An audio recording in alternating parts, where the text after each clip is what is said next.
Welcome, everyone. This is Beth Davis, and you are attending a special live webinar presentation entitled The Sickening Truth About Niching, How Making a Big Difference Doesn't Fit into a Narrow Niche. And our wonderful guest and presenter, Sabina Messner, who is the founder and wizardress of Soul Purpose Branding, will be sharing this with you today. This is her expertise. Her area of specialty is helping you brand from the soul, and that's what her brand is soul purpose branding, that you have a brand that is an expression of your soul. And when you have a brand like that, there's no competition at all for you, at all. Pardon my screen. I'm actually going to just go back to the current slide. There we go. Okay, so I want to introduce you to Sabina. Sabina, are you here? I am here. Welcome, welcome. Sorry about that. I don't know. Sometimes the computer just takes over and does what it does. So tell us, you're from Germany, right? So Uber is a German word, right, which means like the ultimate, which means the best.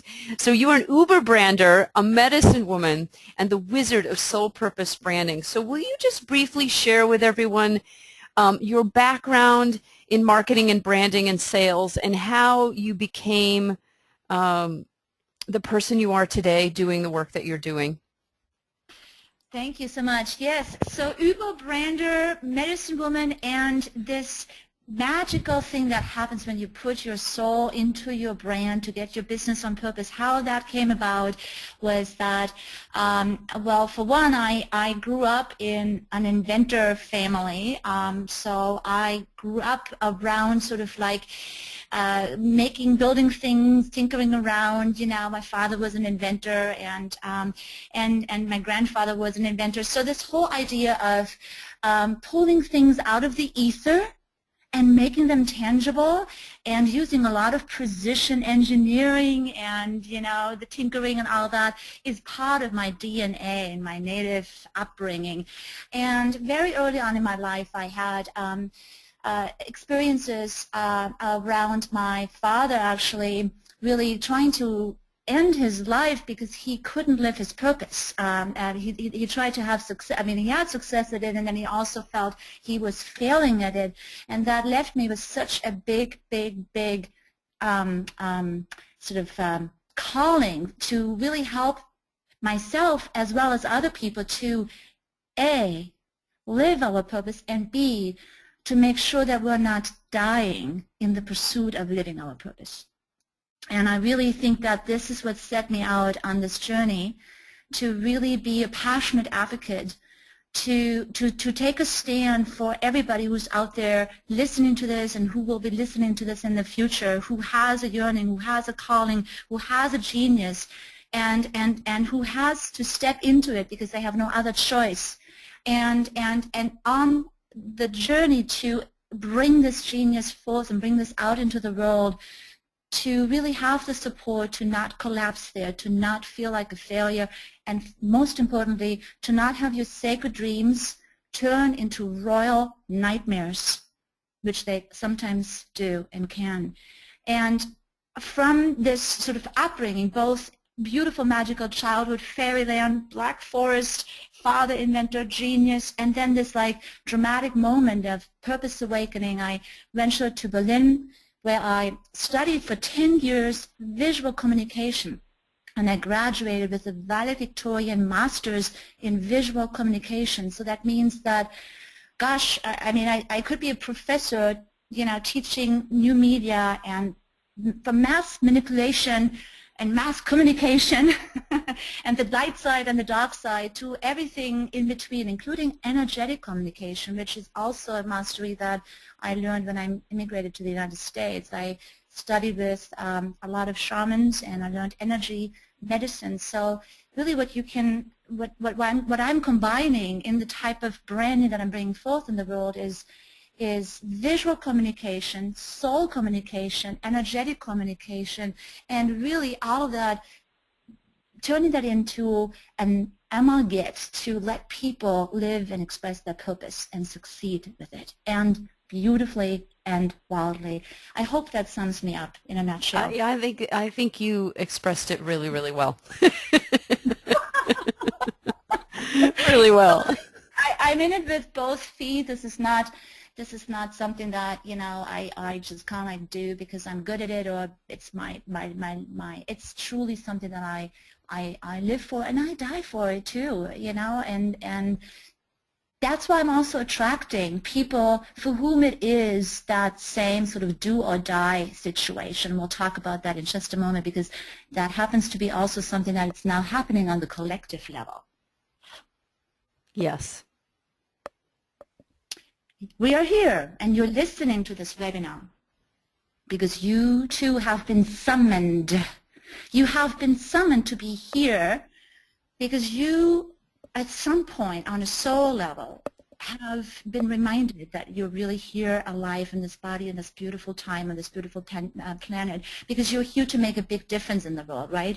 And there's a ton of talk about making a big difference, and I don't mean to be cynical, but with all the talk there is about making a big difference, where the heck is the big difference, right? We don't see enough big differences yet. And as far as I'm concerned, in terms of paradigm shift, why is that? Because we're actually still trying to talk about the big difference and all of this new stuff, but are still using old paradigm principles and thinking patterns, and also niching formulas and things like that that are holding us back. And it's just like Einstein said, the mind that conceives the problem is not the mind that can actually conceive the solution, right? We have to actually start to do things from a brand new vantage point, from a new paradigm perspective. But let's actually, before we even dive deeper into that, I really want to summon everybody here and have us highlight why it actually is that there's so many people yearning to make a big difference and are either catapulting themselves out of careers, jobs, marriages, practices, or being catapulted, involuntarily. This is happening to so many people, and they actually are finding themselves on this purpose road, whether they like it or not, right? It's not by design, it's by design, but it's not often by choice, or the timing is certainly not by, quote-unquote, human design, right? It is now about divine design. And I think it feels to me, because I've certainly gotten wake-up calls, and I've gotten the beeper messages from Great Spirit, the way it feels for most of my clients, including myself, is that we can sort of feel the soul calling, right? It's like this text message, it's like an email message. It keeps coming in, and then it comes in more frequently and comes in more frequently. And we basically try to tell our soul, look, I'm busy trying to make a living. I have a job. I have a family. I have all these things to do. Can't you see? I'm busy. And here our soul is saying to us, none of that matters in the grand scheme of things, because you are a bridge builder, and your job is to help bridge to the new paradigm. And here is your job detail, and here's your assignment. And how dare you to not show up on time to your divine appointment? And this is what's happening right now globally, collectively, which is why the Dalai Lama, that quote that he said, if you want to click to the next slide, this has been quoted a gazillion times, just like how we talk a lot about, making a big difference. This quote always comes on the heels of it. So I'm, again, putting this in here just to point out the mainstream, how mainstream this soul yearning that is happening on a collective level, how mainstream and accepted it already has become, that it has now become mainstream, that we accept that the world will be saved by the Western woman, which has led to an explosion in the coaching industry, which has mutated or transformed itself into the expert industry. The expert industry is a vastly growing industry sector, not only in the United States, but all over the world. It is growing in Australia, in Europe, in Canada. And who are these experts that want to emerge? For the most part, they're women. For the large majority, they are women on a spiritual mission, whose soul calling is so loud and big, whose beepers, are omnipresent, and they can't go back. I had spoken this morning with a client of mine who was very successful for over a decade as a director, executive level, and she felt like when her soul calling basically yanked her out of her career, she felt like deliberately unemployable. It was like she couldn't go back anymore, right? It was too painful to go back. The only way forward is to actually live your purpose and to be a vivid, vibrant expression of it. And this is exactly this. And thank you, Beth, for getting us right in there, because this is what we're doing. Okay, so everybody's, I think, with me, right? So we got this collective wake-up call. We're out of time. Our purpose is linked right now, not just to the purpose of our planet, but actually our galactic purpose, which is why there is such a radical urgency. You can't say, oh, I'm going to wait until my children are in college. Oh, I'm going to, once my second mortgage is paid off, then I'll jump in and become a spiritual entrepreneur. No, it's not going to happen. It's happening now, right now and here, right? And so we understand as spirit-driven, literally, spirit drives us, spirit-driven entrepreneurs, we understand that we have to come online. Online in the double meaning of the world, online as onto the World Wide Web, but also online as to becoming accessible, becoming visible, becoming reachable, becoming tangible as a purpose mentor, as somebody who's out there walking her talk, right? And so we understand that we need help. So who do we reach out to? We reach out to the business success mentors and or the marketing mentors. And guess what they ask you? The very first question that they ask you, actually, if you stay a little bit on that for a moment, the questions that everybody gets faced with is what's your niche? Who's your ideal client? And I want to really have us understand this very, very junction, because this is where the paradigm shift is, ladies and gentlemen, and this is where I'm inviting you to shift perspective once and for all on this call. It's not about the call to action. Yes, that's there too, but I want right now to take a moment for you to really tune into this dilemma that we have. We are spirit-driven entrepreneurs. We want to come online. We ask for help, and the help that we get basically brings us back to what's your niche and who's your ideal client. And the answer is that everybody gives there is I don't know. I don't even know what I'm supposed to do. I don't even know my purpose. And I have to say this is the fundamental flaw why the niching is not working for spirit-driven entrepreneurs. Can you see that? Why it's not working? Because the thing is, just like a secret agent, we are only given a very small, narrow detail. Because if we would understand the greatness, the universal, radical importance of how our purpose plays into a collective purpose, our ego would freak out like there's no tomorrow and we would mess it up. So that's why by divine design, we can only see the small detail. Show up, be there, be on time, boom, that's it, right?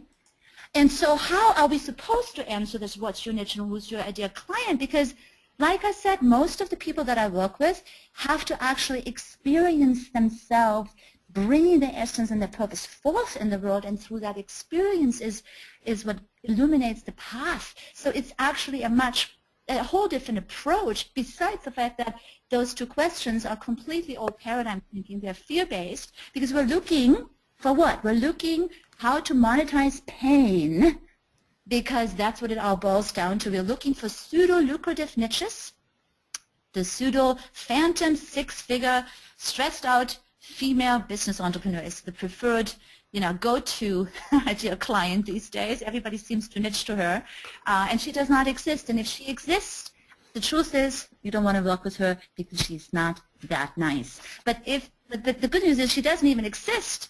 It's actually a phantom. And furthermore, we're also looking for all these illusions, all these lies, all these fears. It's actually what keeps us back, stuck in the old paradigm, and that's the fundamental dilemma here. Beth, I want to hear from you what you have to say. Well, I agree. I completely agree with you. I think we have been conditioned over many, many millennia, really, to focus externally, because when we put the locus of power outside of our own body, outside of our own mind, heart, and spirit, we give our power away. Most humans still do this. So they give their power to the guru, to the coach, to the latest freebie ebook they found online, what their neighbor tells them. They take advice from people who have never succeeded at the thing they're trying to succeed at. So we are trained to give our power away. It's a cultural norm to give your power away to those who know better, because it's a very good way to be controlled. And what's happening is, as we're waking up in consciousness, as the Dalai Lama so well points out, the Western woman of pretty much anyone on the planet is in the most advantageous position. Now, she doesn't have the most power politically at this point.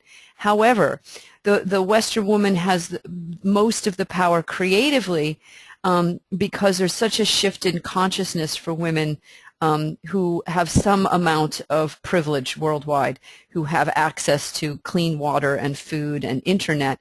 We're in a very special category where really there is no limit to what we can create or who we can become. And the good news about that is we have all this opportunity. But the bad news is we're still undoing the conditioning of conform and don't stand up too tall and don't be too different. Do what everybody else is doing, which you're going to show some rather hilarious and startling examples of later in this presentation of what our business ends up looking like when we try and do what everyone else is doing. So we come to business all excited. And this is for men too, in the Western societies. We come to business all excited to express ourselves, and then we're given these very broad questions like, what's your niche and who's your ideal client? And the person doesn't even know their purpose. They're not even connected to their own inner locus of spiritual power. And without that spiritual knowledge, without that fully possessed self-confidence and sense of self, forget about having a business. Because you've got to hire and fire people and negotiate contracts and, set boundaries with clients. Like, you have to have a backbone to have a business. And to have that backbone and have it sustain without getting burned out, it's got to come from within. And I think that's where you excel. And I think, in your ability to identify what is ailing the very ambitious and excited entrepreneur and really causing them to lose hope, is that you have this capacity to connect them with their inner locus of power, which is their soul. And from that place, there is no competition. You aren't stressed out. That's like, I don't worry about what other people are doing. I really don't. I know other people worry about what I'm doing because they sometimes make comments to me, or I'll write something in my newsletter and then I'll see a couple people copy it, a couple weeks later. And it's very flattering, really. It's very flattering. But I kind of feel sorry for them too, because I think, that's too bad. You could have said something really original instead of copying me. But thank you for the compliment. So, there's that. So that's what I want to say about it. I completely agree with you, and I have seen what you've done for so many of my clients, and now you're just my go-to, right? Especially with my mentoring clients and anyone in my long-term programs, when they're like wrestling with this, like, what do I do? And I know they have a talent because I've usually experienced it, right? They've shared their gifts with me, shown me what they can do for a client. And it's just a tragedy if they aren't able to get clear on their unique offering. And you just excel at identifying that for people. So thank you. You're welcome. Thank you. So this is really kind of like, this is the crux right here. This is the little question. This is why the big purpose don't fit in the small niches. And no matter how hard you try, we can go on to the next slide now, because this is really the dark moment when you start. You start to take the pill of the internet's age, the niching pill, right? It's a omnipresent prescription. Everybody prescribes it.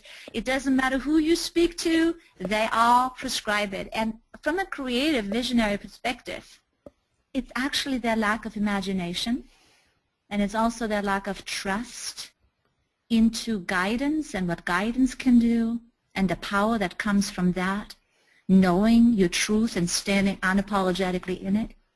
And furthermore, it's also a colossal misunderstanding how abundance and wealth actually really works in the new paradigm, because we are, like you said, Beth, still conditioned, right, to look for the pain or the problem, and otherwise you can't make money. In fact, we are being told, I spoke to a client this morning, we hear it all the time, you can't launch a business until you figured out your niche. I know right now people who are listening to this, they raise their hands virtually. I can see it. You Yep. have been told many, many, many times that you can't launch a business until you have the niche figured out, and that is so not true. For spirit-driven entrepreneurs, it is actually the opposite. The niche is what keeps you stuck for 3 years, 4 years, 5 years, 6 years, and plus more. I have talked to you. I know what's out there.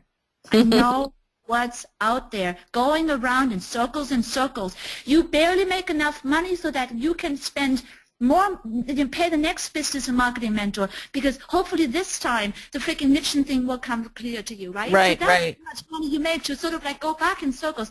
And you all know the definition of insanity. The definition of insanity is to keep trying the same thing, expecting different results. Right. It's not going to work. The niching pill is an epidemic. In fact, if you click on to the next thing, because we're told you can't launch your business, you can't make money. Oh, no, you can say this. I had a woman in my last Emerge retreat who just came out of a 6-month business mentor mastermind where she was told she's a master medicine woman. Oh, my God. And she was told she can't lead with her medicine. She Oh, needed no. to, you know, she Oh, needed to. no. It makes me so angry to hear that. And it was like for 6 months she felt like a failure. Her medicine was turning dark.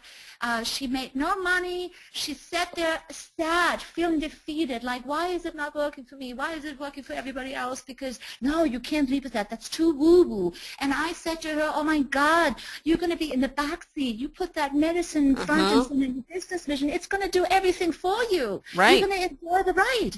It's like everything that we're learning. If in doubt, guys, if you're listening to this, just turn it upside down.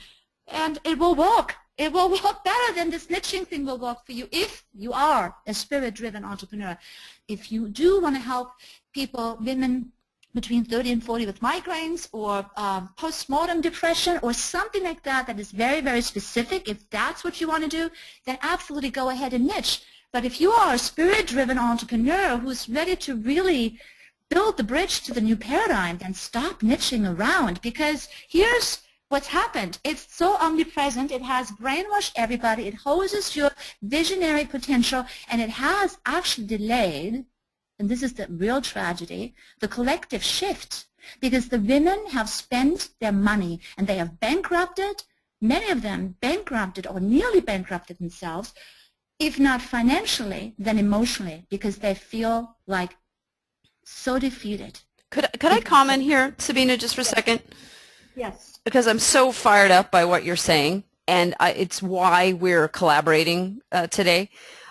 Years ago, I found out my life purpose, and I decided to trust it. And I didn't have a niche. I just did my purpose, and that's what I've always done, is followed my inner soul's guidance, and it's worked out pretty darn well.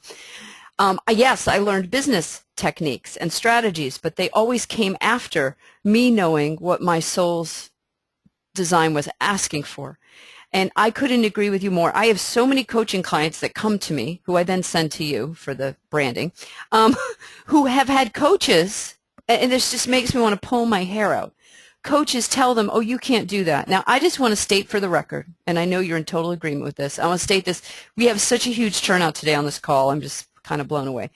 I want to say to everyone listening today, if you're on this call today, you can have what you want. You are meant to do the thing you love doing.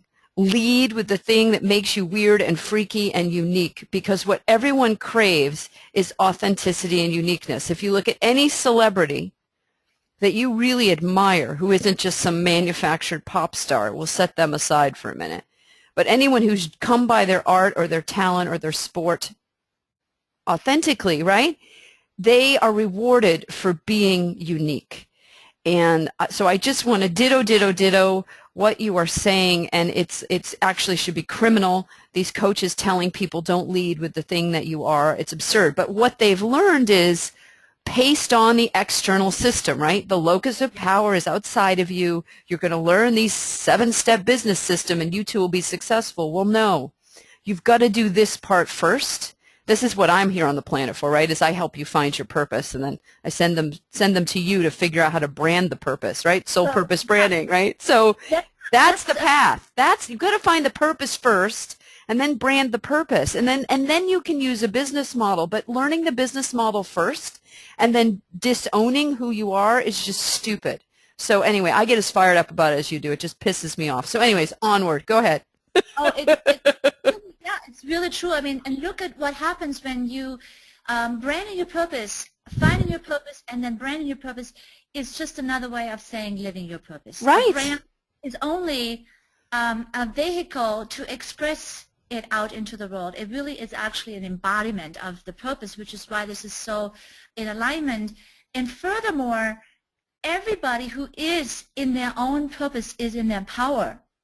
And then you can hire business people. In other words, the same people that are looking for the niche breakthrough. Oh, can you show me the niche? You know, that we go from mentor to mentor, totally disowning our own inner guidance, being in this like ego higher guidance dialogue. You know, I can't trust it. I can't trust it. Well, I'm gonna figure it out this time. This mentor seems to make a lot of money, so she'll help me to, or he helped me to have this niche breakthrough. And what happens in the meantime is we belittle ourselves and the greatness of our purpose, and we're delaying it for everybody because we're holding everybody up. We're hosing the whole thing, right? Right. Where actually, and I will predict that it will be very, very soon. And hopefully this webinar, this will also turn into a book. I really want to do everything that I can to shift collective consciousness in the expert industry at this time to alternatives to niching, because this very thing is, like I said, it's the kink in the hose that lets us really have this like colossal breakthrough on a paradigm level. And really what I really want to encourage everybody to just bypass this, lead with your purpose. Mm-hmm. Lead with your purpose. So the four syndromes that we've identified, let's walk through them. Yes. See how the niching epidemic really has you crippled and keeps you stuck for years and years and years. It's astounding. So the very first one, basically everybody who enters the coaching space, the expert industry, is faced with this one. What's your niche? You know, who's your ideal client? You join a mastermind, and here you go. You have to figure it out, and you can't make up your mind. The thing that I've heard over and over, I mean, literally like thousands of times is, in quote unquote, I can't figure it out. I just can't figure it out. So here we go in circles, right? We do more research. We look at like what other people are doing. Again, this is like exactly what you said earlier. We look for outside, right? And the web is such a hijacking medium, so days and weeks and months go by, and you still can't figure it out, right? Because you know, it's just Steve Jobs once said, when you have a vision, you don't have to push; it pulls you. But we're not allowing for the purpose vision to pull us because we believe that we have to figure it out all on our own, and that's again fear-based old paradigm thinking. So let's look at how those symptoms actually play out. Firstly, you'll need a ton of pharmaceutical-grade niching powder. So good. This is so good. I love this. And then you add a little bit of temporary relief of ideal client and niche confusion. And users temporarily relieves these symptoms due to excessive niching. This is the new entrepreneur anxiety, panic attacks, fear of failure, loss of self. Side effects may include not having any passion for any particular niche, feeling chronically undecided about pretty much everything in life, feeling like a total idiot, you know, your husband gets frustrated with you because you don't know what you want to do but you keep spending money.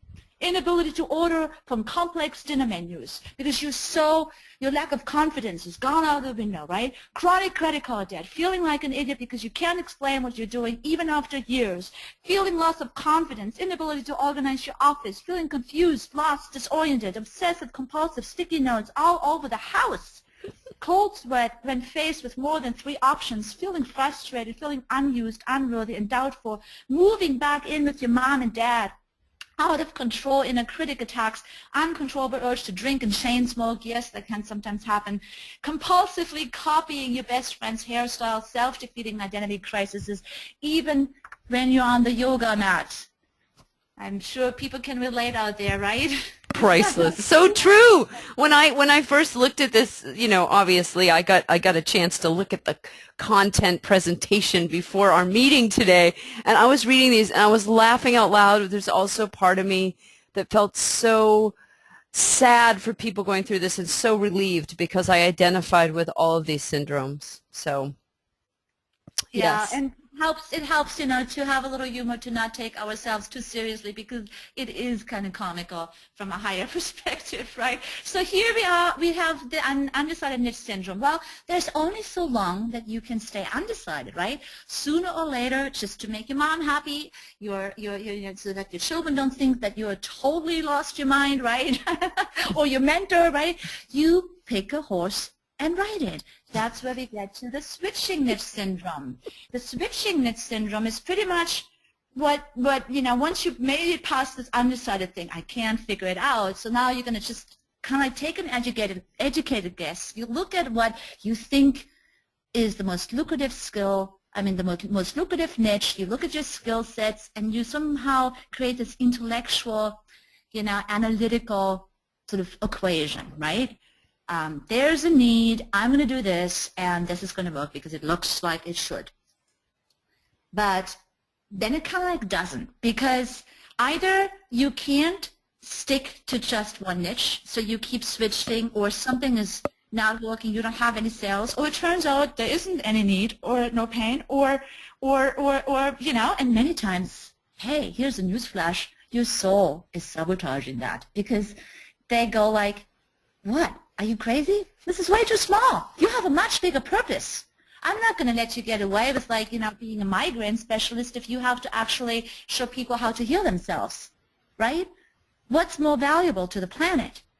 So we constantly go around, trying on different niches, switching different niches, and none of it really with both feet in. It's like everything is a little bit half-assed. A lot of half-truths really don't amount to a lot of business.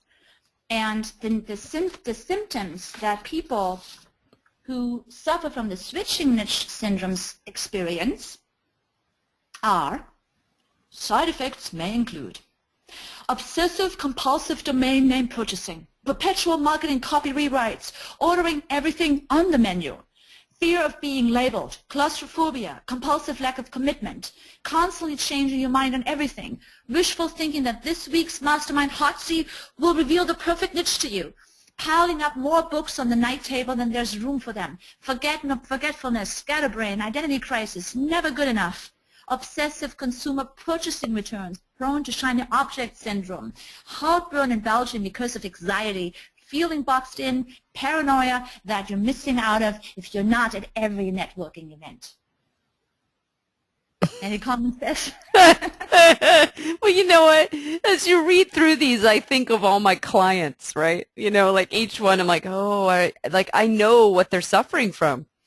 Each one of them has their unique syndrome, right? Of the 4 that you're sharing today, they're in one of these categories, and sometimes people go through all 4 of the syndromes before they're able to get clear on their brand. So, yeah, it's true.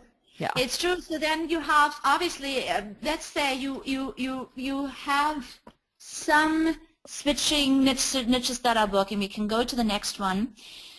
What that leads to is the multiple niche syndrome. So the multiple niche syndrome, and this is also, you got to really understand a little bit how this relates to our personalities. the undecided niche syndrome affects everybody across the board because it's kind of like, this is kind of like the orientation. You come into the expert industry, you want to emerge as an expert. Okay, you have to figure out your niche and your ideal client because otherwise, guess what? You're not an expert and you don't have a business. That's not true. And everybody goes into that. With the switching niche syndrome, that's also for the most part pretty much everybody, except a lot of people never even make it to the switching niche syndrome because they get so confused and discouraged and they feel so devalued and insecure. There's so much soul loss and confidence loss going on in that first station. This affects mostly women that are also of older generations that feel like, oh my gosh, I don't have a doctor's degree, I don't have a certification. Who am I that I can come out and declare that, right? So as you move forward in the niching syndromes, it's less and less people. The multiple niche syndrome, however, affects the one that are the creative mavericks. Those are the people that, have this creative ability to either create content, write, like, they produce content, or they have this amazing talent to create curriculum. So it's extremely easy for them to create stuff, to make something, right? To turn something to turn nothing into something, right? And it also affects people the most who are people pleasers, who really want to generally help kind of like everybody that they meet. So it's kind of like the creative types and the helper types. They really, really, really, oh my gosh, get stuck in the multiple niche syndrome because they want to help everybody.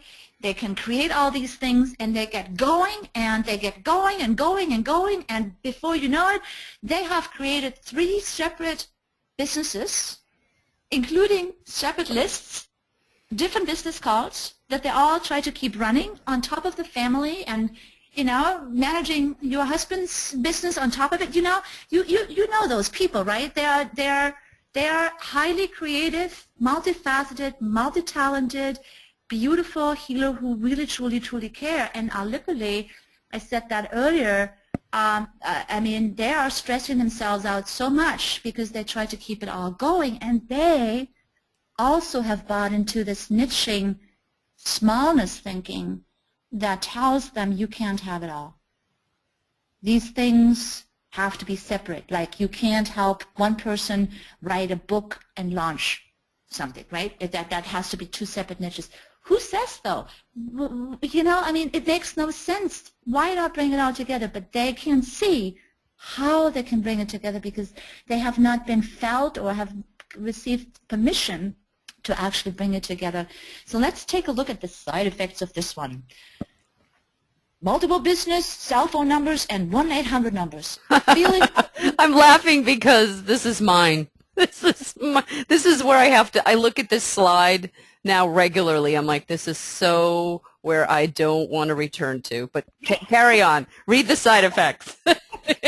Doing all over the place, right? Overbooking your schedule, having multiple to-do lists on your fridge so you won't forget, at least 5 Gmail addresses leading to colossal overwhelm on Google+, overwhelmed with too many priorities, obsessive volunteering at all of your business colleagues' first-time events, conflicting talents and skills, compulsive agreeing with everyone, voting for both candidates, problem-solving addiction, second mortgage on house to pay for domain name and hosting renewals, habitual praise-seeking, needing a pat on the shoulder daily, carry a flashlight on your key because, you're the savior of the world.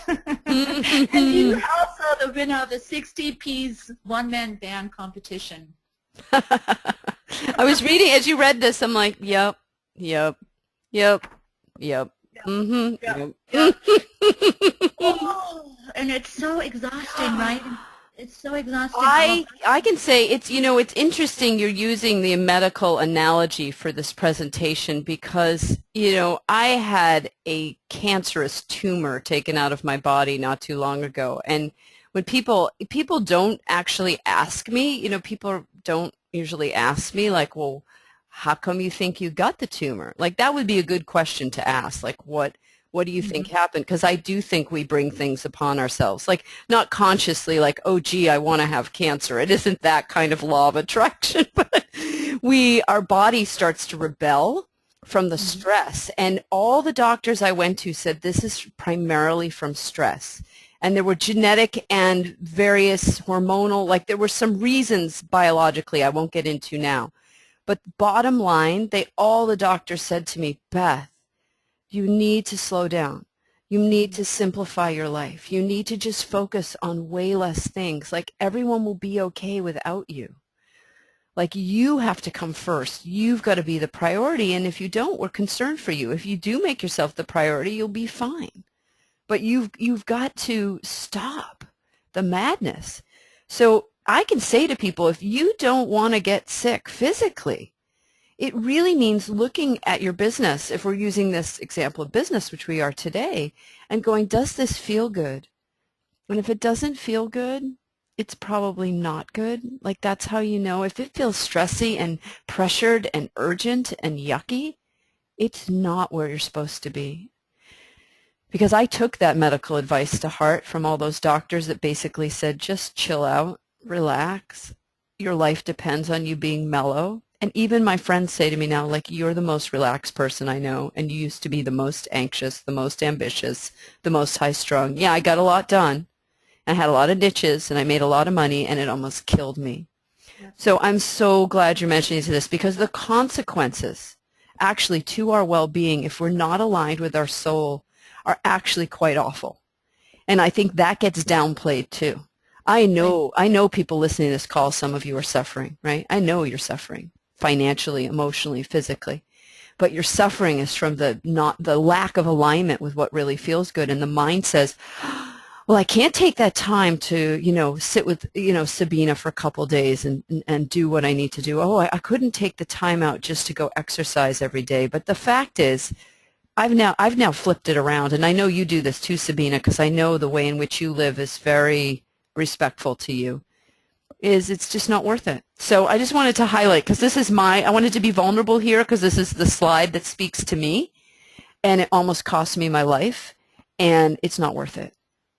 It's not worth it.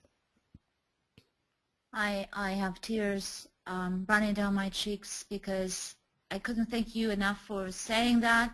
You know that what's at stake. You've experienced this. I have experienced it myself. So I know this dance that we're dancing, especially when our whole purpose is so big. I have to pay attention very, very much myself, that I don't overgive or overdo as well. I have massive, my hotlines, and on the front of my hand, because of the greatness of my purpose, right? And so because of who you are, we have to almost like reel ourselves in even more so, right? And take self-care, make self-care even more front and center. But yeah, probably if not for the life lesson that my father gave me, because like I said, he didn't survive the pursuit of his dream. Right. He was took him out. He had a brain cancer in his right hemisphere, the center of imagination, where all the beautiful visions of a new world came from. So this is the capacity and the compassion that we both now share, in addition to the passion for the purpose, right? We both share that, like, that's why this is about do or die, and that's why you have to stop taking the niching pill, people, because it is toxic for spirit-driven entrepreneurs. Get off the fucking prescription. Thank you. No more pharmaceuticals. Yay. Get off the prescription. Well, let's actually also discover the perfect niche syndrome, because there are some that are also suffering from that. Not as many, because it takes actually quite a bit of mastery and perfectionism to get to the perfect niche syndrome. But nevertheless, the people who are suffering from the perfect niche syndrome are the hardest cases. They are so mired in their perfect niched identities and businesses because they have success. They are on television. They're on television, they're somebody. They're the go-to expert. They have made it. We look up to them, right? And they live oftentimes in hell because they have to keep it up. It's one thing to reach those seven-figure thresholds if that's what you want. It's a whole other ballpark to keep it up year after year after year. And for what? right? For what? Meanwhile, the collective consciousness is melting down. You don't actually have the same fulfillment and satisfaction anymore from sort of like, being on CBS. I don't even know what those stations are called. I don't watch television. But my point is, there is a tremendous denial here. The people who are suffering from the perfect niche syndrome are the last ones to know about it. They will have collapses, or they must have some sort of like big wake-up calls in their lives, right? Mm-hmm. Where the bottom falls out, right? Usually a health crisis, sandwiched with a massive, massive relationship breakup of some crisis. I don't want to right now say big names, but I could rattle off right now major, major feminine leaders, the mothers, if you so will, of the expert industry that have actually gotten very, very much entangled in the perfect niche syndrome, the queens of easy marketing, and you can watch them. They have had to dismantle their perfect niches to free themselves, to start living and breathing again, to find out to have babies, Alexis Neely has done a beautiful job in really taking the perfect niche dismantling public, right? Yes. But throwing out the baby with the bathwater, you can look with the eyes now that you're seeing how the symptoms are working themselves out. You can see why it's so ridiculous for you to have a perfect niche. Look at that. Like the people that have actually made it to the top of a perfect niche, they would want to have it for their life. You know what I'm saying? They want to throw it out as far as they can. They don't have a use for it. They tell you don't do it if you Right. really ask them. Do you know? I mean, do you agree, Beth? I mean, Oh, absolutely. I mean, I can think of several of my friends that built multi-million-dollar businesses, and then they're like, I want to have a life, and I want yeah. to do what I want to do, and I still want to bring my gifts, but it has to be in a way that's authentic and organic. And, it's great. Now they're having a life, and they're still making great money, but they're not working to all hours. They're not working 16-hour days, and they're not getting frequent colds and flus, and their husbands and partners are much happier because they can see them a lot more and actually spend some time with their beloved. Yeah, it can be sometimes feel like a curse to be successful when it's not totally aligned. And this is the other syndrome I totally relate to. I built that seven-figure business, and then I had to set about dismantling it, which I've pretty much successfully done this year. I had to undo it and really step back and go, wait a minute, what do I want to do? Yeah. And it's so funny. Moms always know best because my mom was always on my case about it. She's like, Beth, I don't understand. Like, you don't really care about making a fortune. I said, no. She said, you could, but look what it's costing you. I mean, why don't you just travel and write and work with select clients and teach some classes and just do what you want to do? Like, just bring your creative gifts. And what's so funny is now that's what my business is becoming, is really I am greatly rewarded for bringing my gifts forth in ways that are not painful, that are joyful. And bless your cancer. Right. Bless your cancer. Oh, totally. Oh, I'm totally grateful. If I hadn't, here's the thing. If that hadn't happened, it would have been something else, and it would have been a lot worse. Because I had the whole breakdown. My marriage fell apart. My finances fell apart. The clients I was attracting were like, oh, they were just so demanding and awful, frankly. Like, I couldn't wait to get rid of them. And now I have wonderful clients. But I mean, it was like, it wasn't all my clients. It was just like a handful of like, tormentors. And I know they were there to like show me like spiritually, Beth, you don't belong here.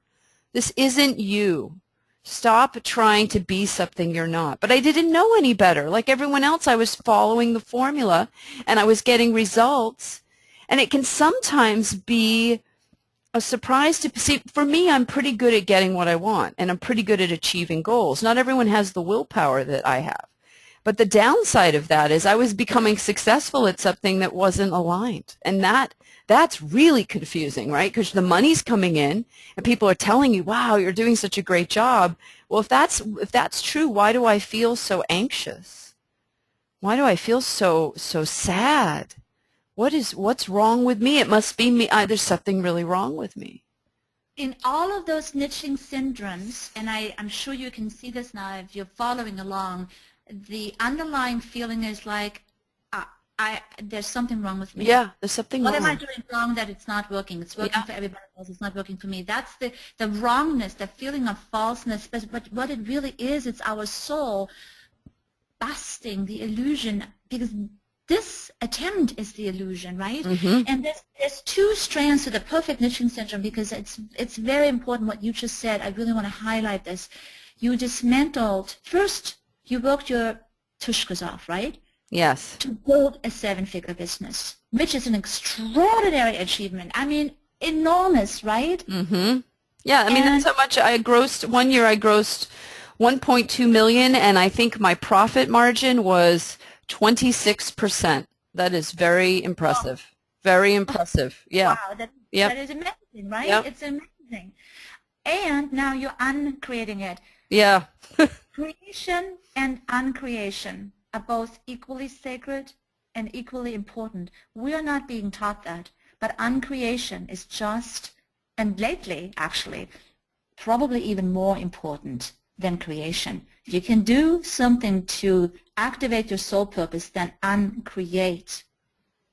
Look at your life, what needs to be uncreated, and uncreated fast, so that what wants to come forth can come forth. The two strands of the perfect niche syndrome, let's look at those for a moment, because real quick, there's two strands. One is where you are falling into a perfect niche by kind of like random thing. Like I spoke yesterday to a client who had a perfect niche business that she hated. I mean, she's loathed it, and she's had it for 14 years. It's a video production company that her husband was passionate about it, but because she felt that she needed to support her husband, you know, and make money, and they had two children, you know, so it's kind of, they had success at this video company, and she hated it. She hated it, Mm. and it's like, but she also didn't think that she could really quit it because she felt guilty, you know, leaving her husband hanging, and you know, so that's one strand where you are falling into success and you're not even having a heart connection, which is very, very challenging to keep up. And the other perfect niche syndrome is the one that you had, where it was all passion, it was all purpose, but it was without healthy boundaries. Right. That's And totally right. I did not have healthy boundaries. And also what happened, because you're such a powerful manifester and so capable, and you see all these other people who maybe are not as capable as you are make all this money. So I have that sometimes too. It's like, wait a minute, I could be making more money. So we all kind of want to reach these milestones, the Yep. six-figure, the multiple six-figure milestone or seven-figure milestones, because we think that otherwise we're not worthy or we're not the expert, right? I think that was part of it too. It happens to all of us that we look at those goals and don't even question them. Do I actually want to run a seven-figure business? I myself, heck no. You know, I'm looking at you. I want to live your life. That's what I want, right? I don't need to go to the detour of building something that is so monstrous that it takes me down. That's You right. know? That's right. So may I read the side effects for this? Could I read them? Would that be all right? Please. Yeah. Panic attack when separated from your smartphone. Life crisis when you get an unsubscribe. I used to have such bad crises, I don't look at my unsubscribes. I haven't looked at them in 10 years. Someone else looks at them. I don't even know who unsubscribed. Obsessive scheduling of television interviews and media appearances. Annual bestseller addiction and preferred VIP seating addict. Paralyzing need to have over 10,000 Facebook fans. Well, I did that, and guess what? So what? Rapid, big deal. Rapid decline in family and recreation quality time, yes, which equals divorce. Forgetting your kid's birthday, forgetting your own birthday, compulsive need to be number one in everything all the time. Closet with nothing but power suits. Oh my God. I did finally get rid of all of them. Cultivating obscene nicknames for your VIP clients. No comment. Night sweats and paranoia of inadequacies. Judging yourself before anyone else has a chance. Can't be playful. Extreme challenge to experience pleasure. Oh my God. Unaware of your own emotions. Last time you cried was in the mid-90s. So those last two bullets, turning them around is what changed everything for me. So I want to say to you all, if you're watching this, when you get the replay, rewatch this and look at these bullets, because Sabina has put decades of knowledge, and if you can turn these around into the positive, you will have your own self-care recipe. And then if you can work with her on your brand, you're just going to have ease in your life. Really, it can happen. And you're going to be surrounding yourself with someone who's done it. Like, that's what I hope to be, Sabina, and I know you do too. It's just a role model for, look, I did it the wrong way, the hard way, and I don't regret it because it led me to figuring out a more easy way. So, all right. Well, let's show some examples of your work. And then I just got to notice Sylvia is here. She wants to share. So let's look at Yes. some before and afters, and then we can bring on one or two of your clients. Oh, everybody take a deep breath. Single start branding from the inside out. This is the future, and let's show some before and afters. So this is my beautiful client, Jody England, and I worked with her last fall, and when she hired me, she had only a landing page, squeeze page presence on the internet, and she was, like so many of you, doing the niche thing, and this is kind of like what it then looks like when you do a really perfect niche thing on the internet, right? So let's go straight to the before and after. And after her sole purpose branding was born, this is what came. It doesn't even look like the same person. Look at her hair. Look at her clothes. She looks like a total shaman. It's amazing. And actually, this was Jody was a private client, and so we did the Power Reinvention All-Day Soul Journey, and she really, really, really was reactivating her medicine, multi-life medicine history that is connected to the Buffalo Calf woman, and I was in awe because I couldn't connect to her soul through the web presence that she had before, and then when I got to, in quote-unquote, see her in the vision, on the vision quest to her soul sanctuary, it was quite a sight. Stunning. She invested into an amazing photo shoot, and it's all about untamedyou.com. You can join her amazing medicine circle. She is helping people to return to essence, which is exactly what came out of this branding thing. She was empowered to return to essence. Now she is an essence midwife, if you so will, and it didn't take her long. Laura Hollick declared Jody England is one of the new icons, so she was celebrated this year in Laura Hollick's circle, and has really taken off. Her business is an absolute guided, magical business model. So it's an amazing example of a before and after. We have two other very powerful examples. I'm going to show another one. This one is with my client, Deborah Schreimer. Many of you can relate to this type of web presence. You have learned WordPress yourself, right? Yep. Oops. Mastered, Homemade website alert. Yep. MailChimp. You've got it all going. You got the MailChimp, the PayPal, and the WordPress, right? And this is like your blog coaching business website, right? And Deborah was just like you. She had for 10 years struggled with the niches, from an intimacy warrior to the nutritionist to the life coach to back and forth and around, and only to basically look like basically one of the nice sort of women out there that blog and have hobbies for businesses. So that's what it kind of like ultimately sort of like looks like, right? When you don't create a bigger breakthrough, and years and years and years go by. Well, if you click to the next slide, this is the after.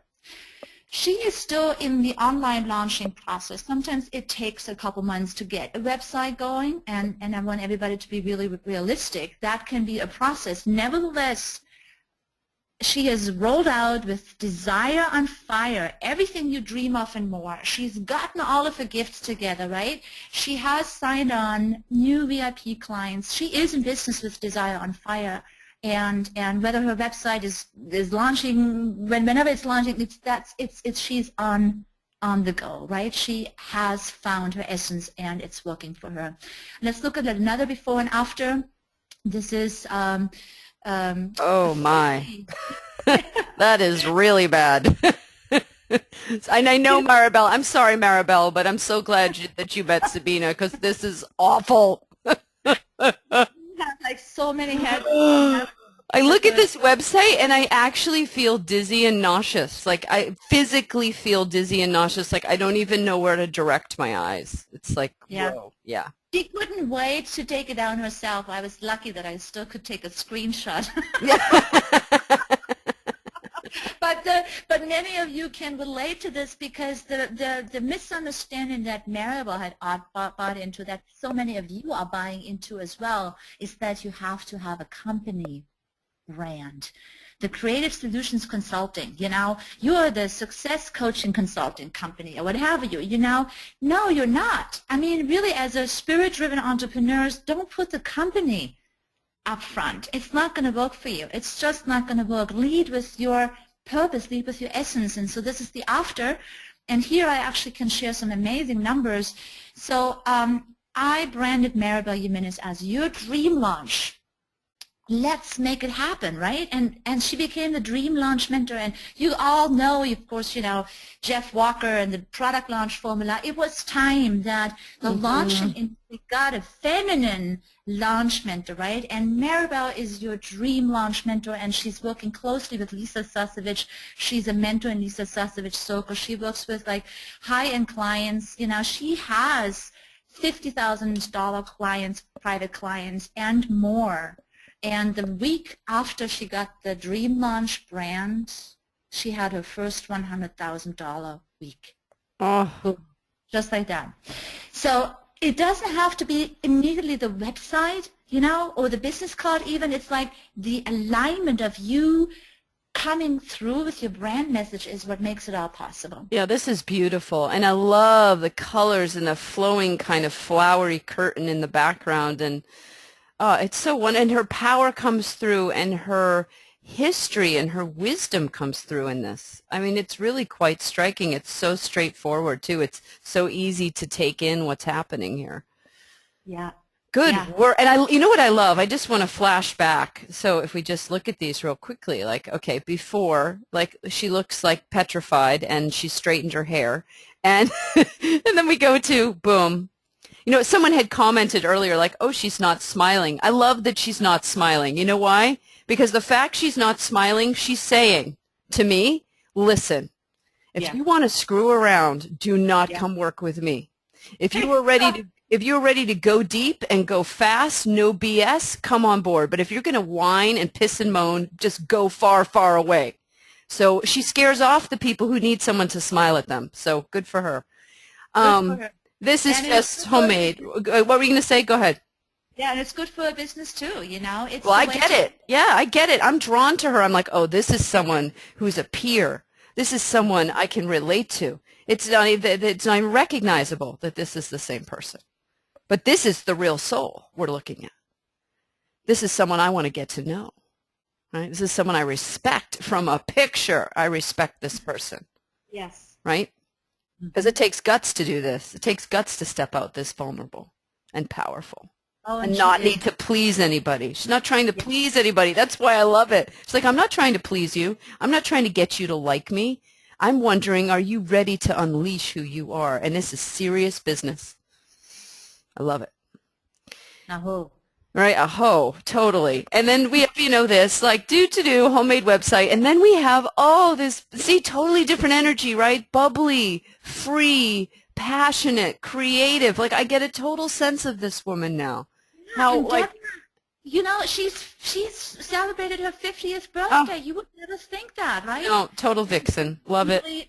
Vibrancy coach. Right. She has it all, and she can help people to really have it all, everything you dream of and more. Yeah. Yep. So and that lets her have clients. It's a game changer. Yep. And then, of course, you know how I feel about this. And then here she is. Boom. And she's a brilliant woman. She's a brilliant launch mentor. She helps people make millions of dollars doing launches. And I'm just so glad that her brand really reflects that. So, wow.